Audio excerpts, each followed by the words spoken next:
يا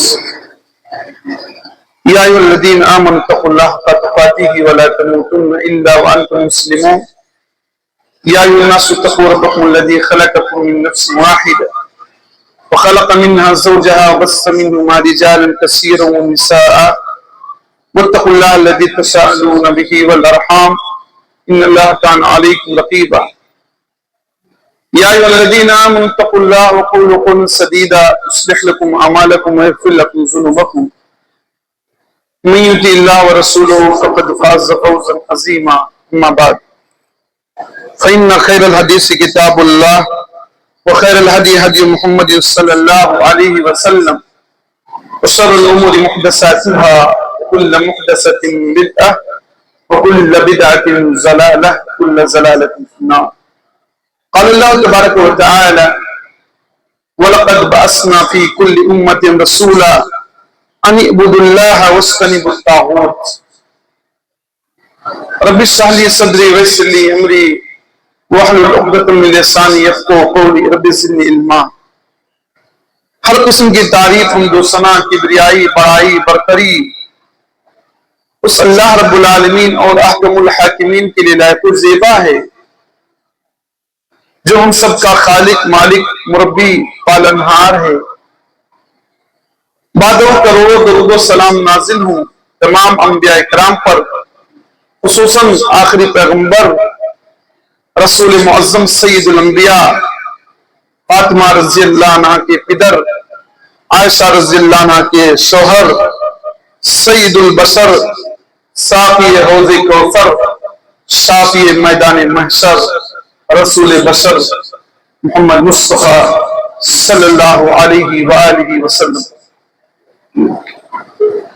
خواتین و حضرات، آج کے خطبہ جمعہ میں انشاءاللہ جس موضوع کے متعلق گفتگو کرنے کی کوشش کروں گا وہ موضوع ہے توحید اور شرک۔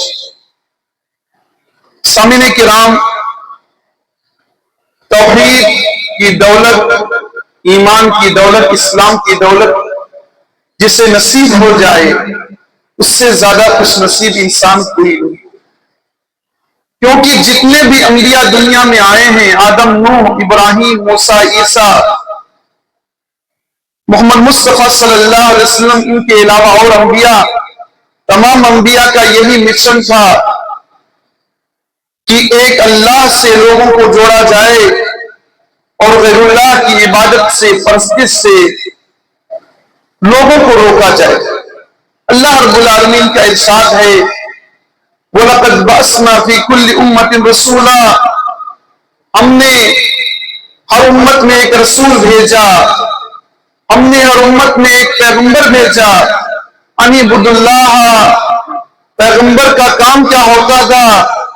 رسول لوگوں کو کیا سمجھاتا تھا، کیا میسج کرتا تھا؟ اَنِ اعْبُدُوا اللَّهَ، تم لوگ ایک اللہ کی عبادت کرو، وَاجْتَنِبُوا الطَّاغُوتَ، اور طاغوت کی عبادت سے بچو۔ اللہ کی عبادت کرو، طاغوت کی عبادت سے بچو۔ طاغوت کہتے کسے ہیں؟ کل ما عبد من دون اللہ فہو طاغوت، اللہ کے علاوہ جس کی بھی عبادت کی جاتی ہے وہ طاغوت ہے، چاہے وہ شجر ہو، چاہے وہ حجر ہو، پتھر ہو، مورتی ہو، بزرگ ہو، کوئی بھی ہو، اللہ کے علاوہ جس کی عبادت کی جاتی ہے اسے طاغوت کہا جاتا ہے۔ اللہ نے تمام انبیاء کو یہی مشن پہ بھیجا کہ لوگوں کو ایک اللہ کی عبادت کی طرف بلایا جائے اور طاغوت سے روکا جائے۔ آپ کلمہ طیبہ پڑھتے ہیں، لا الہ الا اللہ، اس کے معنی مفہوم پر اگر غور کر لے انسان تو سمجھ جائے گا کہ اللہ کے علاوہ جن کی بھی عبادت کی جاتی ہے سب سے رشتہ توڑنا ہے۔ لا الہ کا معنی ہوتے نہیں ہے کوئی معبود الا اللہ، سوائے اللہ کے۔ کلمہ پڑھتا ہی آدمی ہے تمام معبودان باطلہ کا انکار کر کے۔ آپ جانتے ہیں خانہ کعبہ کے اندر 360 مجسمے رکھے ہوئے تھے، 360 اسٹیچو تھے۔ ان اسٹیچو میں سے، ان مجسموں میں سے ایک مجسمہ حضرت ابراہیم علیہ السلام کا تھا، ایک مجسمہ حضرت اسماعیل علیہ السلام کا تھا۔ ابراہیم علیہ السلام کا نام تو آپ جانتے ہی ہیں، اللہ کے نبی صلی اللہ علیہ وسلم کو جب مکہ فتح نصیب ہوا، فتح مکہ ملا، تو نبی صلی اللہ علیہ وسلم 360 جو مجسمے رکھے ہوئے تھے، حضرت ابراہیم علیہ السلام کا بھی مجسمہ تھا، حضرت اسماعیل کا بھی مجسمہ اسٹیچو تھا، تمام کو گرا رہے تھے ڈنڈے کے سہارے، لکڑی کے سہارے، اور پڑھ رہے تھے جاء الحق وزهق الباطل ان الباطل كان زهوقا، حق آ گیا، باطل چلا گیا، اور باطل کو جانا ہی جانا ہے۔ حق وقتی طور پر مغلوب ہو سکتا ہے، لیکن حقیقی غلبہ حق کو ملتا ہے، حق والوں کو ملتا ہے۔ اس تصویر سے بات کیا سمجھ میں آتی ہے کہ کوئی نیک بزرگ انسان ہو، اس کی بھی عبادت نہیں کی جا سکتی، ابراہیم علیہ السلام کی بھی عبادت نہیں کی جا سکتی، اسماعیل کی بھی نہیں کی جا سکتی، کسی بزرگ کی بھی نہیں کی جا سکتی۔ لا الہ الا اللہ کا یہی مفہوم ہے، یہی تقاضا ہے کہ ایک اللہ سے رشتہ جوڑا جائے، اور اللہ کے علاوہ جن کی عبادت کی جاتی تمام لوگوں سے رشتہ جوڑا جائے۔ سامعین کرام، توحید اپنانے کے بعد صحابہ کرام نے اپنی جانوں کو قربان کر دیا، لیکن اللہ کی ذات کبھی بھی شرک کو گوارا نہ کیا۔ آج ہمارے سماج میں، ہمارے سوسائٹی میں شرک مختلف طریقے سے آ گیا ہے۔ کبھی کھلے طور پر آدمی شرک کرتا ہے، کبھی دبے طور پر آدمی شرک کرتا ہے۔ شرک بہت سارے لوگوں کے اندر آ گیا ہے، حالانکہ شرک اتنا بڑا جرم ہے، اتنا بڑا پاپ ہے کہ اللہ تعالیٰ تمام گناہوں کو تو معاف کر سکتا ہے، لیکن شرک کو کبھی بھی معاف نہیں کرے گا۔ اللہ فرماتا ہے ان اللہ لا یغفر ان یشرک بہ ویغفر ما دون ذلک لمن یشاء، سورہ النساء کی آیت ہے۔ اللہ فرماتا ہے کہ اللہ اس بات کو معاف کر دے گا اگر اس کے ساتھ شرک نہ کیا جائے، اسے معاف کر سکتا ہے، لیکن اگر اللہ کی ذات کے ساتھ شرک کیا گیا، اللہ تعالیٰ اسے کبھی بھی معاف نہ کرے گا۔ ان اللہ لا یغفر ان یشرک بہ، اللہ کے ساتھ شرک کیا جائے اللہ اسے معاف نہیں کرے گا۔ ویغفر ما دون ذلک لمن یشاء، اور اس کے علاوہ انسان کوئی غلطی کرے، کوئی گناہ کرے، اللہ چاہے گا تو اسے معاف کر دے گا، لیکن شرک کو کبھی بھی معاف نہ کرے گا۔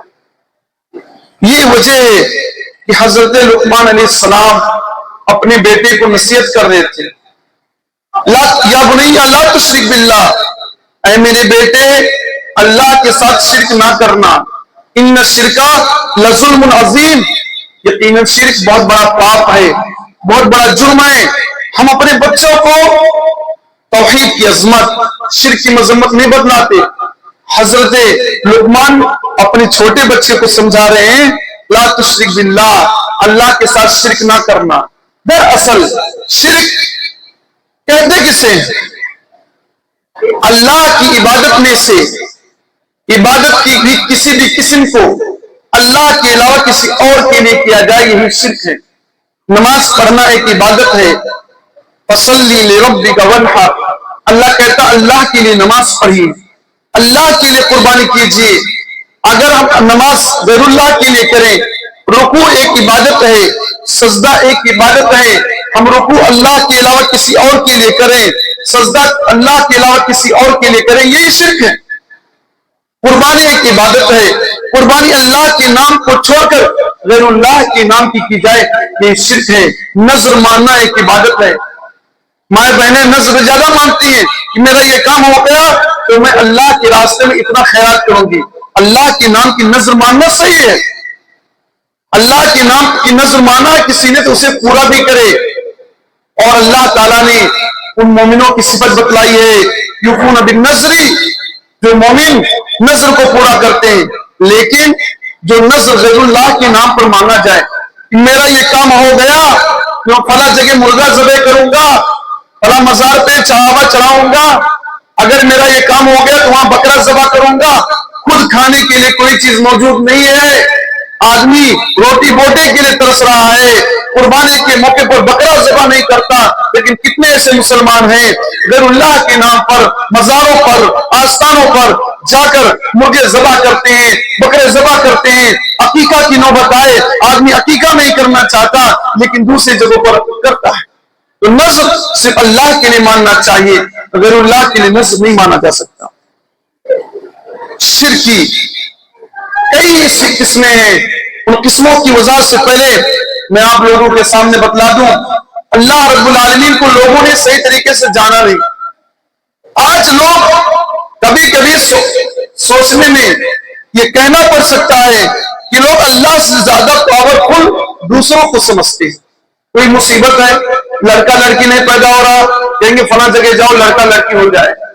ذرا سوچیں کہ اللہ تعالیٰ کسی کو اگر اولاد نہ دینا چاہے، لڑکا لڑکی نہ دینا چاہے، کیا کوئی دوسرا اسے اولاد دے سکتا ہے؟ کیا اسے کوئی دوسرا لڑکی دے سکتا ہے؟ ہرگز نہیں دے سکتا، ہرگز نہیں دے سکتا۔ سامعین کرام، تو گویا کہ اللہ رب العالمین کے ساتھ لوگ بدگمانی کرتے ہیں۔ اللہ بیماری دیا ہے اور انسان سوچتا ہے کہ یہ بیماری اللہ دور نہیں کرے گا، فلاں صاحب کریں گے۔ میں آپ کو بتلا دوں، اللہ فرماتا ہے، نبی صلی اللہ علیہ وسلم کو مخاطب کرتے ہوئے کہتا ہے، وَإِن يَمْسَسْكَ اللَّهُ بِضُرٍّ فَلَا كَاشِفَ لَهُ إِلَّا هُوَ، اگر اللہ آپ کو کوئی تکلیف دے دے اے نبی، تو تکلیف کو اللہ کے علاوہ کوئی دوسرا دور نہیں کر سکتا۔ نبی صلی اللہ علیہ وسلم سے افضل کوئی ہے؟ کوئی نہیں۔ نبی صلی اللہ علیہ وسلم سے بہتر کوئی ہے؟ کوئی نہیں ہے۔ لیکن اللہ یہ کہہ رہا ہے کہ نبی اگر آپ کو تکلیف پہنچے تو تکلیف میرے سوا کوئی دور نہیں کر سکتا۔ تو دوسروں کے اندر یہ پاور، یہ شکتی کہاں سے آ جاتی؟ آپ آیت الکرسی پڑھیں، آیت الکرسی کو سمجھیں تو اللہ تعالیٰ کا تعارف ہوگا، اللہ تعالیٰ کی پہچان حاصل ہوگی۔ ہمارے نوجوان کرکٹر کے بارے میں پوچھو 2-4 لائن بول دیں گے، کسی ہیرو ایکٹر کے بارے میں پوچھو 2-4 لائن بول دیں گے، کہ جو اللہ کے بارے میں کچھ باتیں ہمیں بتلائیں کہ نوجوان بولیں گے نہیں۔ آیت الکرسی بہت ساری مسجدوں میں دیکھتا ہوں لوگ لٹکائے رہتے ہیں۔ آیت الکرسی گھروں پر لٹکاتے ہیں۔ لٹکانے کے لیے آیت الکرسی یہ نہیں آیا ہے، یہ پڑھنے کے لیے آیا ہے، سمجھنے کے لیے آیا ہے، عمل کرنے کے لیے آیا ہے۔ آیت الکرسی اگر کوئی انسان فرض نماز کی بات پڑھتا ہے، موت ہی اسے جنت میں جانے سے روکتی ہے۔ آیت الکرسی پڑھ کر آدمی اپنے گھر کا دروازہ بند کر دے، کوئی شیطان اس دروازے کو کھول نہیں سکتا، فرشتہ اس کی حفاظت کرتا ہے، شیطان اس جگہ نہیں جا سکتا۔ آیت الکرسی قرآن مجید کی سب سے عظیم آیت ہے، سب سے عظیم آیت ہے۔ اللہ تعالیٰ اپنا تعارف آیت الکرسی میں کر رہا ہے، اللہ لا الہ الا هو الحی القیوم۔ اللہ وہ ہے جو زندہ ہے، جس کے علاوہ کوئی معبود نہیں۔ اللہ لا الہ، اللہ وہ ہے، اس کے علاوہ کوئی معبود نہیں۔ الحی القیوم، اللہ تعالیٰ زندہ ہے اور سارے جہاں کو چلا رہا ہے۔ سورج کا ٹائم پر نکلنا، سورج کا ٹائم پہ ڈوبنا، رات کا ٹائم پہ آنا، دن کا ٹائم پہ آنا جانا، یہ سب کس کا کرشمہ ہے؟ یہ سب کس کی قدرت ہے؟ یہ سب اللہ کی قدرت ہے۔ اللہ پوری دنیا کو چلا رہا ہے۔ آپ ذرا محسوس کریں، آپ کے پاس 10 بیگھہ کھیت ہے، ابھی کھیت کی روپائی کا موسم ہے، دھان کی بوائی کا موسم ہے، 10 بیگھہ میں آپ پریشان ہو جاتے ہیں۔ کبھی ادھر سے مزدور پکڑتے ہیں، کبھی ادھر سے مزدور پکڑتے ہیں۔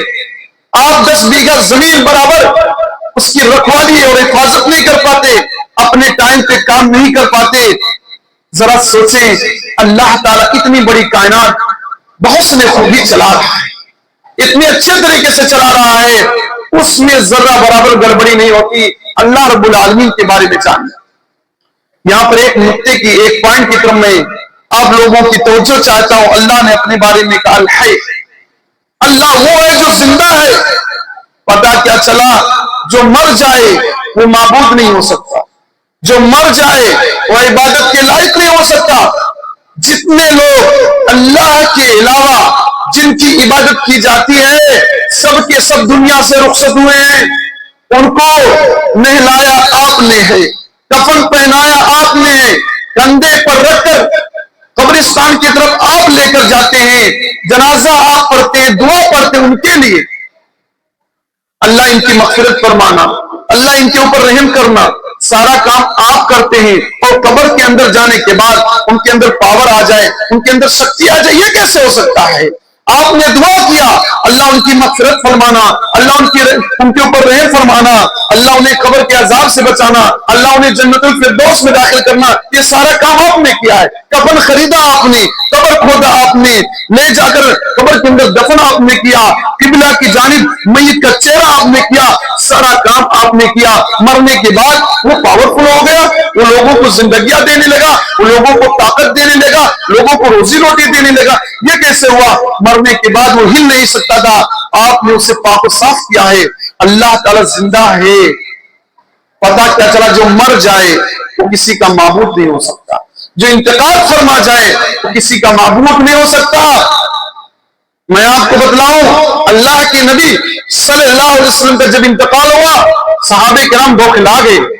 صحابہ کرام میں سے بہت صحابہ کرام نبی کے وفات کا انکار کرنے لگے، تو حضرت ابوبکر صدیق نے تقریر کی، من کانا منکم یعبد محمدن فإن محمدن قد مات۔ آپ میں سے جو انسان محمد صلی اللہ علیہ وسلم کی عبادت کرتا تھا، محمد صلی اللہ علیہ وسلم انتقال فرما گئے، لیکن تم میں سے جو انسان اللہ کی عبادت کر رہا تھا، فإن اللہ حی لا یموت، اللہ زندہ ہے، زندہ ہے، زندہ رہے گا، اللہ کو موت نہیں آئے گی۔ اور اس کے بعد آیت پڑھی، وما محمد الا رسول قد خلت من قبله الرسل افإن مات او قتل انقلبتم على اعقابكم ومن ينقلب على عقبيه فلن يضر الله شيئا۔ ابو بکر نے آیت پڑھی، محمد تو ایک رسول ہیں، کیا محمد کا انتقال ہو جائے یا محمد صلی اللہ علیہ وسلم شہید کر دے جائیں، کیا تم اسلام سے پھر جاؤ گے؟ عمر بن خطاب کہتے ہیں، مجھے ایسا محسوس ہوا کہ یہ آیت ابھی نازل ہوئی ہے۔ کبھی کبھی آدمی غم میں ہوتا ہے، ٹینشن میں ہوتا ہے، جس سے زیادہ پیار کرتا ہے اس کا انتقال ہو جائے، آپا کھو بیٹھتا ہے، اس کا دماغ برابر کام نہیں کرتا۔ تو ابو بکر نے جب یہ آیت پڑھی تو ان کو محسوس ہوئی آیت ابھی نازل ہو رہی ہے، حالانکہ وہ آیت بہت پہلے نازل ہو چکی تھی۔ تو اللہ کے علاوہ جن کی بھی عبادت کی جاتی ہے سب دنیا سے رخصت ہو گئے ہیں، وہ کسی کے معبود کیسے ہو سکتے ہیں؟ سورج جب ڈوب گیا تھا، چاند جب ڈوب گیا تو ابراہیم علیہ السلام نے کیا کہا تھا؟ یہ سورج یہ چاند میرے رب نہیں ہو سکتے، میرا رب وہ ہے جس نے آسمان کو بنایا، میرا رب وہ ہے جس نے زمین کو بنایا۔ انی وجہت وجہیا للذی فطر السماوات والارض حنیفا وما انا من المشرکین، میں اپنا چہرہ اس ذات کی طرف کرتا ہوں جس نے آسمانوں کو بنایا، جس نے زمین کو بنایا، سورج چاند ستارے جس نے بنائے وہ میرا رب ہے۔ تو اللہ تعالیٰ فرماتا الحی القیوم لا تأخذہ سنۃ ولا نوم، میرا رب وہ رب ہے جسے نیند نہیں آتی، جسے اونگ نہیں آتی۔ نیند آنا تو دور کی بات، میرے رب کو اونگ تک نہیں آتی۔ سامعین کرام، ہم اور آپ تھوڑا سا کام کرتے تھک جاتے ہیں، ریسٹ لیتے ہیں، چھٹیاں لیتے ہیں، کہتے ہیں اب ہم کو آرام کرنے دیجئے، بغیر نیند کے ہمیں سکون نہیں ملتا۔ آپ ذرا سوچیں، اللہ تعالیٰ اپنے بارے میں کہہ رہا ہے ساری کائنات کو چلاتا ہے، اللہ کو نیند تو دور کی بات، اسے اونگ نہیں آ سکتی۔ کیوں؟ جو کسی کی مدد کرنے والا ہو، جو ساری دنیا کو چلا رہا ہو، اگر سو جائے گا دنیا کیسے چلے گی؟ دنیا کو چلانے والا کیسے ہوگا؟ ہم اور جب سوتے ہیں گھر میں کیا ہو رہا ہے، گاؤں میں کیا ہو رہا ہے، علاقے میں کیا ہو رہا ہے، کچھ معلوم نہیں ہوتا ہے۔ تو معبود وہی ہوگا، عبادت اسی کی جائے گی جسے نیند نہ آئے، جسے اونگ نہ آئے۔ دنیا میں جن کو لوگ اللہ کا بندہ ولی بزرگ کہتے ہیں، سارے کے سارے لوگ سوتے تھے، اور سونے والا سونے کی حالت میں کسی کی مدد کیسے کر سکتا ہے؟ ہم دنیا میں جب سوتے ہیں تو ہمارے پیٹ پیچھے کیا ہوتا ہے کچھ نہیں معلوم، مرنے کے بعد گہری نیند میں آدمی سو جاتا ہے، اور ہم سب کہتے ہیں اس کے اندر پاور آگی، شکتی آگی۔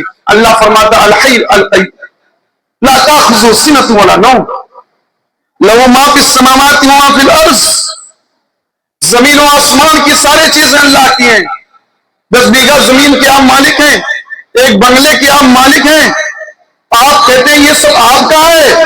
میرے معزز مسلمان بھائیوں، یہ سب اللہ کی دی ہوئی نعمت ہے، حقیقی مالک تو اللہ ہے۔ لو ما فی السماوات وما فی الارض، آسمان اور زمین کا مالک تو اللہ ہے، ساری چیزیں اسی کی ہیں۔ وہ اگر کہے غریب کی مدد کرو، یتیم کی مدد کرو، بیوہ کی مدد کرو، اس مال میں سے ہمیں دوسروں کی مدد کرنا چاہیے، لیکن انسان مال جب ملتا ہے سوچتا وہ اسی کا ہے، حالانکہ مال سب اللہ کا دیا ہوا ہے۔ لو ما فی السماوات وما فی الارض من ذا الذی یشفع عنده الا باذنہ، کون ہے وہ جو قیامت کے دن اللہ کی اجازت کے بغیر سفارش کرے گا؟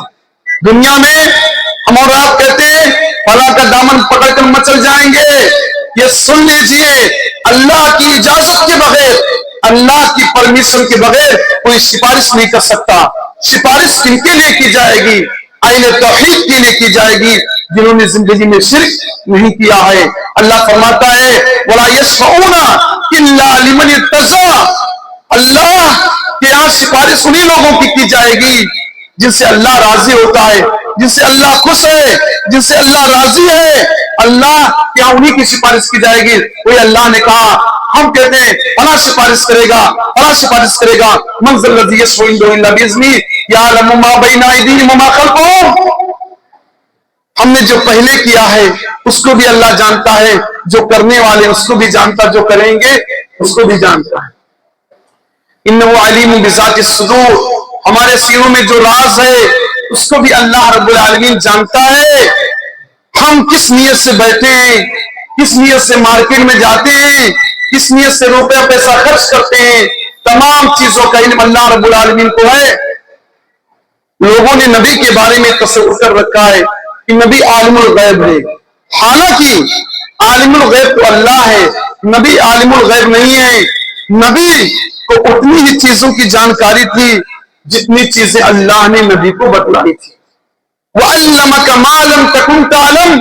اے نبی، اللہ نے آپ کو وہ چیزیں بتلائی جو آپ نہیں جانتے تھے. اس سے مسلمان بھائی کہتے ہیں کہ اللہ کے نبی عالم الغیب تھے، فیوچر جانتے تھے. میں کہتا ہوں اللہ کے نبی نے اتنا ہی فیوچر بتایا ہے، اتنا ہی بتلایا ہے مستقبل کے بارے میں جتنا اللہ تعالیٰ نے ان کو خبر دیا تھا. اگر اس لحاظ سے دیکھا جائے کہ نبی کو ساری چیزیں اگر کہہ رہے ہیں کہ اللہ نے ساری بتلا دی، اللہ تعالیٰ انسان کے بارے میں کہتا ہے علم الانسان ما لم يعلم. اللہ نے انسان کو وہ چیزیں بتلائی جو وہ نہیں جانتا تھا. اس کا مطلب نہیں انسان عالم الغیب ہو گیا. اللہ تعالیٰ نے انسانوں کو کچھ چیزیں بتلائی ہیں جو اس کے لیے مفید ہیں. اسی طرح اللہ تعالیٰ نے نبی کو کچھ چیزیں بتلائی ہیں. نبی عالم الغیب نہ تھے. نبی عالم الغیب اگر ہوتے تو نبی صلی اللہ علیہ وسلم کے کھانے میں زہر ملا دیا گیا تھا. اور نبی کے سامنے ایک صحابی نے کھانا کھایا تھا، یہودی عورت نے کھانے کی دعوت لیا تھا اور صحابی نے کھانا کھایا تھا. صحابی کا انتقال ہو گیا. نبی صلی اللہ علیہ وسلم اگر عالم الغیب ہوتے تو نبی صلی اللہ علیہ وسلم آنے والے حادثات سے بچ جاتے. غزوہ احد میں نبی صلی اللہ علیہ وسلم کی دندان مبارک کو شہید کر دیا گیا. طائف میں جب دعوت و تبلیغ کے لیے گئے تھے وہ بادشاہ بدماشوں نے مارا تھا.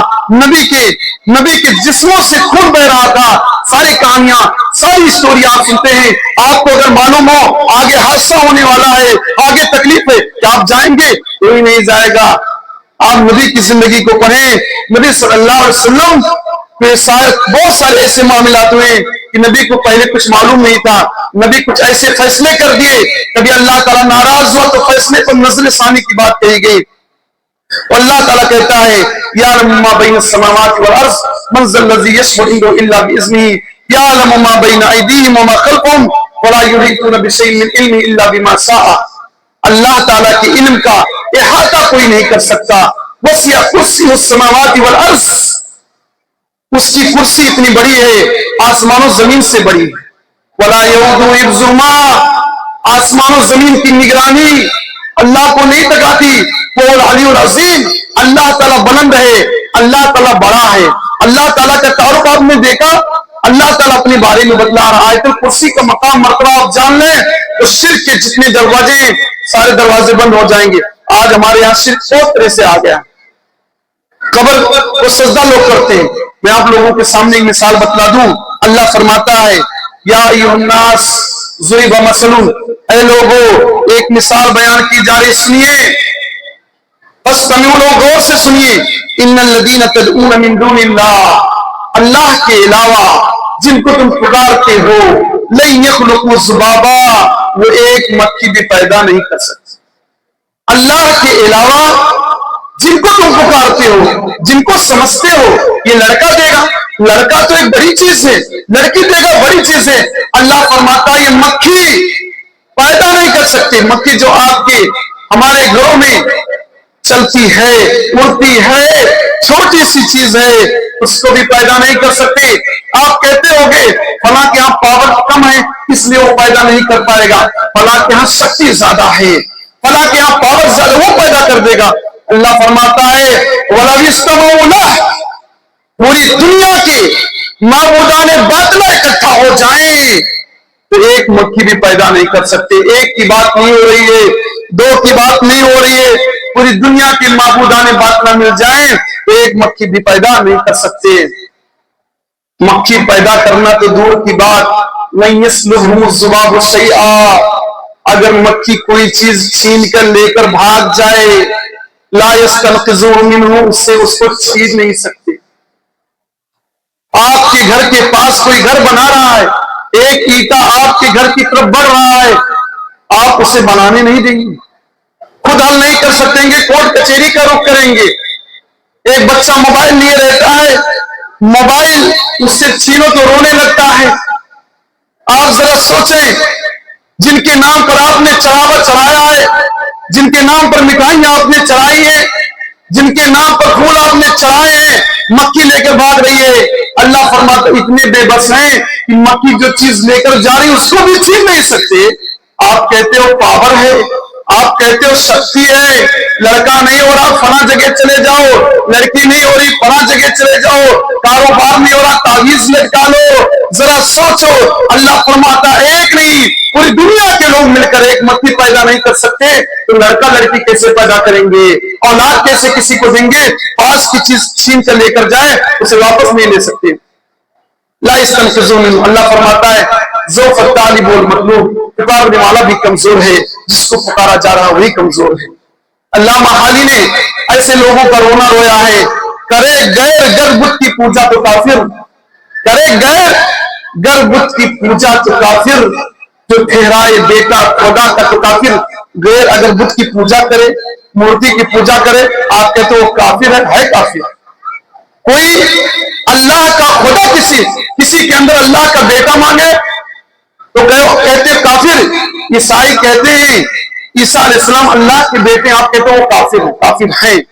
کرے غیر گر بت کی پوجا تو کافر, جو ٹھہرائے بیٹا خدا تو کافر, جھکے آگ پر بہرا سجدہ تو کافر. ممبئی کے اندر بہرا ایک قبیلہ مانا جاتا, اگر وہ آگ کی پوجا کرتا تو آپ کے تو کافر ہے. چونکہ آگ پر بہرا سجدہ تو کافر, کواکب میں مانے کرشمہ تو کافر. سورج نمسکار, چاند نمسکار, سورج کی پوجا, چاند کی پوجا کرتا ہے, آپ کہتے ہو کافر ہے. کواکب میں مانے کرشمہ تو کافر, مگر مومنوں پر کشادہ ہے راہیں, پرستش کریں شوق سے جس کی چاہیں, نبی کو جو چاہیں خدا کر دکھائیں, اماموں کا رتبہ نبی سے بڑھائیں, مزاروں پہ جا جا کے نظریں چڑھائیں, شہیدوں سے جا جا کے مانگے دعائیں. نہ توحید میں خلل کچھ آئے, نہ اسلام بگڑے نہ ایمان جائے. یہ کیسا واٹر پروف اسلام ہے؟ آپ کام وہی کرو تو آپ مسلمان ہو, دوسرا کوئی کام کرے تو وہ کافر ہو گیا, کوئی سجدہ کرے تو کہتے ہو وہ کافر ہے, وہ اللہ کا نام ماننے والا ہے, اور آپ وہی کام کرتے ہو آپ کہتے ہو اللہ کو مانتے ہیں. اللہ نے تو اگزامپل بھی دے دیا, مثال بھی دے دیا کہ ایک مکھی بھی پیدا نہیں کر سکتے, تو آپ کسی کے اندر یہ پاور اور شکتی کیسے تسلیم کر سکتے ہیں کہ کسی کو کوئی لڑکا دے گا لڑکی دے گا؟ بعض لوگوں کے ذہن میں غلط فہمی ہوگی, فلاں جگہ جانے سے کام بن گیا. میں آپ کو بتلا دوں ہر چیز کا ایک ٹائم ہوتا ہے, ہر چیز کا ایک ٹائم ہوتا ہے. اللہ تعالیٰ کے یہاں فیصلہ ہو چکا ہوتا ہے کہ یہ چیز فلاں ٹائم ہوگی. مثال کے طور کسی کو لڑکا نہیں ہو رہا, اللہ تعالیٰ نے فیصلہ کہ 10 سال میں اس کو لڑکا ہوگا, 8 سال میں اس کو لڑکا ہوگا. اب 8 سال میں اگر کوئی غیر کے یہاں چلا گیا, لڑکا اللہ دے رہا ہے لیکن ذہن میں بات کیا آ گئی, فلاں جگہ ہم نے یہ کام کیا تھا اس لیے لڑکا ہو گیا. فلاں جگہ گئے, کہتے وہاں جانے سے ہمارا فائدہ ہو رہا. آپ کا وہاں جانے سے اگر فائدہ ہو رہا ہے تو غیر مسلم بھی تو کہتے ہیں پوجا پاٹ کرنے سے ان کا فائدہ ہوتا ہے. مکیش امبانی ہو کوئی اور ہو, وہ بھی تو اپنے معبود کی عبادت کرتے ہیں, ان کا فائدہ ہو رہا ہے. تو فائدہ کیا دیکھنا کہ فائدہ ہو رہا ہے, حالانکہ فائدہ دینے والا اللہ ہے، لیکن اللہ تعالیٰ آزمائش کے لیے، امتحان کے لیے چیزیں دیتا ہے اور اسی ٹائم میں دیتا ہے۔ آدمی صبر نہیں کر پاتا، آدمی اس کے لیے ٹائم نہیں دے پاتا، ذہن میں آگے فلاں نے دیا ہے، فلاں نے دیا ہے، وہاں تالا تم لگواتے ہو، رکھوالی تم کرتے ہو۔ آپ کبھی گئے ہیں بڑی بڑی جگہوں پر؟ میں تو نظام الدین اولیاء گھومنے کے لیے گیا تھا، جب دلی میں پڑھ رہا تھا، گھومنے کے لیے بچے تھے۔ وہاں ہم نے دیکھا جو بھکاری ہوتے ہیں جانے والوں سے پیسہ مانگتے ہیں۔ بھکاری، آپ ممبئی گئے ہوں گے، کہیں اور گئے ہوں گے، دیکھے ہوں گے، حاجی علی یا کہیں اور جاتا آدمی دیکھتا ہے بھکاری جو ہوتا ہے وہ زندہ لوگوں سے پیسہ مانگتا ہے، وہ مردوں سے پیسہ نہیں مانگتا، قبر میں رہنے والوں سے پیسہ نہیں مانگتا۔ اسے معلوم ہے کہ زندہ ہمیں مدد کر سکتا ہے، زندہ ہمیں دے گا لیکن مردے نہیں دیں گے۔ بھکاری بھی ہم سے ہوشیار ہوتا ہے اور ہم کروڑوں روپیہ، لاکھوں روپیہ ٹکٹ بنا کر پریشان ہو کر نہ جانے کہاں کہاں جاتے ہیں اور ہمارے ذہن و دماغ میں بات نہیں آتی۔ بھکاری بھی معلوم ہے کہ پیسہ ہمیں دے گا تو یہ زندہ آدمی دے گا، 10 مانگیں گے 5 دے گا، 2 دے گا، لیکن دے گا تو یہ دے گا۔ قبر کے اندر جو ہے وہ نہیں دیں گے۔ اس سے فائدہ کن کا ہوتا ہے؟ جو وہاں بیٹھے لوگ ہوتے ہیں وہ اپنا پیٹ سیکتے ہیں، جو چادر چلاتے ہیں وہ پارسل ہو کر ریٹرن ہو کر پھر دکاندار کے یہاں پہنچ جاتا ہے۔ آدمی کھیل نہیں سمجھ پاتا۔ اس چیز کی طرف توجہ دینے کی ضرورت ہے کہ یہ نہ سوچے فلاں جگہ جانے سے ہمارا فائدہ ہوگا۔ یہ بات اگر غیر مسلم بھی کہیں کہ فلاں کام کرنے سے میرا فائدہ ہوگا تو کیا مورتی کی عبادت درست ہو جائے گی؟ ہرگز ہرگز درست نہیں ہوگی۔ ہر چیز کا ایک ٹائم ہے، ہر چیز کا ایک وقت ہے، اس ٹائم میں اس وقت میں وہ چیز ہوتی ہے، صبر کی ضرورت ہوتی ہے۔ اور یہ بات آپ کیسے بول سکتے ہیں؟ اللہ آپ کو بیماری دے رہا ہے، اللہ بیماری دور نہیں کرے گا تو کوئی دوسرا کر سکتا ہے؟ کیسے اس کے اندر طاقت؟ اللہ آپ کو لڑکا نہیں دینا چاہتا تو دوسرا کیسے دے سکتا ہے؟ دوسرا کیسے دے سکتا ہے؟ کچھ لوگ کہتے ہیں ہم اللہ سے تو نہیں مانگتے، ان کو وسیلہ بناتے ہیں۔ یہی بات کفار مکہ کہا کرتے تھے، مَا نَعْبُدُهُ، یہ ابراہیم اور اسماعیل کی جو ہم پوجا کرتے ہیں نا، ہم ان کی عبادت نہیں کرتے، إِلَّا لِيُقَرِّبُونَ إِلَى اللَّهِ زُلْفَىٰ، ہم ان کی عبادت اس لیے کرتے ہیں تاکہ یہ ہم کو اللہ کے قریبی بنا دے۔ کچھ لوگ کہتے ہیں ہم گنہگار ہیں، خطا کار ہیں، اللہ سے ڈائریکٹ ہم کیسے مانگیں؟ اللہ تعالیٰ کہتا ہے وَلِلَّهِ الْأَسْمَاءُ الْحُسْنَىٰ، اللہ کے بہترین بہترین نام ہیں، رحمان نام ہے، غفور نام ہے، اچھے اچھے نام ہیں، فَادْعُوهُ بِهَا، پیارے پیارے نام ہیں، ان ناموں کے ذریعے سے اللہ کو پکارو۔ اللہ یہ بھی کہتا ہے ادعونی استجب لکم، تم لوگ مجھے ڈائریکٹ پکارو میں تمہاری پکار کو سنوں گا۔ ان الذین یستکبرون عن عبادتی، جو لوگ مجھے پکارتے نہیں، مجھ سے دعا نہیں مانگتے، سیدخلون جہنم داخرین، وہ لوگ جہنم میں ضرور خار ہو کر داخل ہوں گے۔ دنیا میں کسی سے مانگ لو قرضہ ادھار، کوئی مدد مانگ لو تو دوسری مرتبہ بھاگ جائیں گے، مدد نہیں کریں گے۔ موٹر سائیکل کی چابی ایک مرتبہ لے لو، دوبارہ لوگے بہانہ کر دیں گے، پیٹرول نہیں ہے، چابی ادھر ہے ادھر ہے۔ لیکن اللہ کا معاملہ ایسا ہے، اللہ سے نہ مانگو تو ناراض ہوتا ہے۔ دنیا والوں کا معاملہ یہ ہے کہ مانگو تو ناراض ہو جاتے ہیں، لیکن اللہ سے مانگو تو خوش ہوتا ہے، نہ مانگو تو ناراض ہوتا ہے۔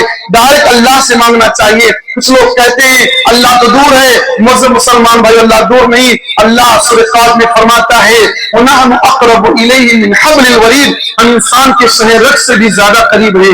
بقرعید کا موسم گیا، بکرے کا کیا کاٹتے ہیں؟ شہ رگ کاٹتے ہیں، تب جا کر بکرا کی قربانی ہوتی ہے۔ شہ رگ کتنا قریب ہوتا ہے بکرے سے؟ اللہ تعالیٰ اس سے کہیں زیادہ ہم سے اور آپ سے قریب ہے۔ آپ کہتے ہیں دور ہے، دور ہے۔